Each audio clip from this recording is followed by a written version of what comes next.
Alright friends, welcome back to musicmoose.org. We've been having a good old time showing you the basics of beginning guitar and getting up into the intermediate level, and we hope that you're soaking all this information in and retaining it in your memory banks. Your fingers are all limbered up, stretched out, and you're ready to further your knowledge of the fretboard. So we're going to go ahead and pick it up with the G major scale again. And in some of the last sessions we were just taking it up 1 octave, and we're going to go ahead and take that a little further up to 2 octaves. So we'll pick it up right on the G major scale, and knowing the notes of the G major scale is a good place, to start memorizing what all the notes are. I know it's a little difficult, but in time you'll start to remember what they are and identify them. It's very helpful to find your root points, so your entrances and exits of leads and scales will be correct. So we're going to go ahead and right off the bat just name the 8 notes again of the G major scale, and then we'll take them up a 2nd octave so you can find them a little further up. And also recommend to keep going and find all your G's and C's and D's and so on. We've touched on that briefly in the past, and we're going to expand on that a little more. So here we go with the G major scale. We've got G, A, B, C, D, E, F sharp, and G. Now if I keep going with that, G, A, B, C, D, E, F sharp, and G. And if I take that back down,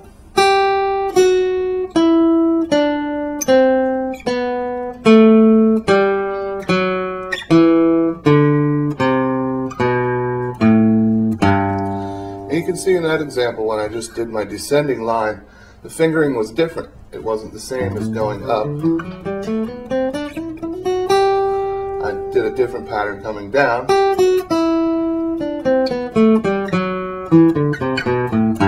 which shows you a little variation in the scale, and that the fingerings can be different to achieve the same effect.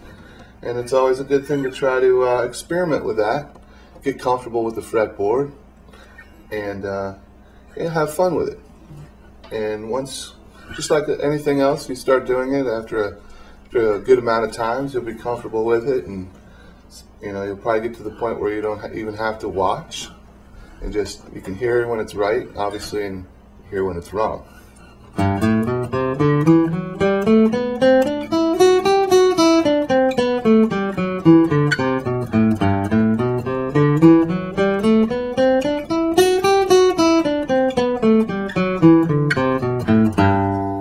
That might be a little quick for some of you out there, but that's just using that as an example of how you can just keep that flowing, ascending and descending without even really stopping.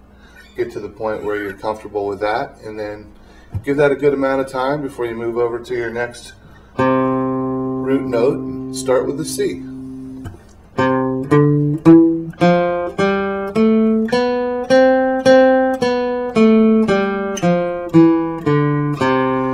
That was 1 octave, as we know. We'll take that up to the next C.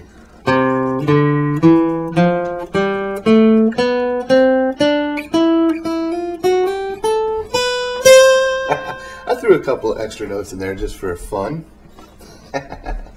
We believe in those extra notes.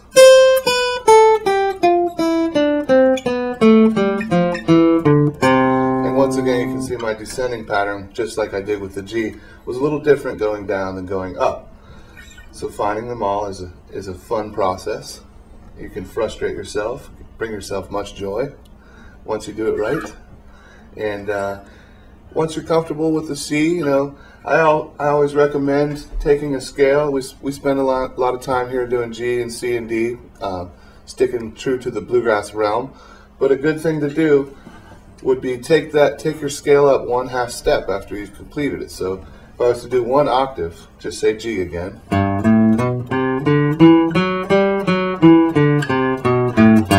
I go up to A flat.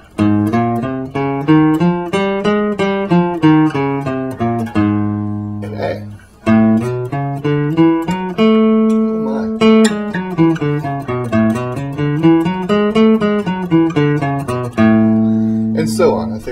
picture there. Move over to the next root note. Do the same thing off your C or wherever you'd like to start. C, B, B flat. Doesn't matter. I recommend doing them all.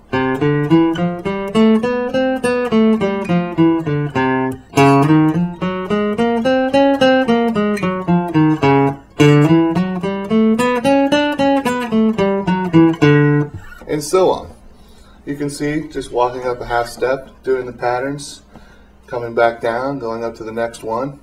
It will definitely expand your knowledge of the fretboard and hopefully give you some good insight to start picking out some leads, things like that. And I think we'll probably wrap this little session up to move on to the next one, where we will speak about chord inversions, second position and third position, and picking out your different chords in 3 or 4 different places on the fretboard. So, with that in mind, we'll see you next time. Thanks for dropping in to musicmoose.org.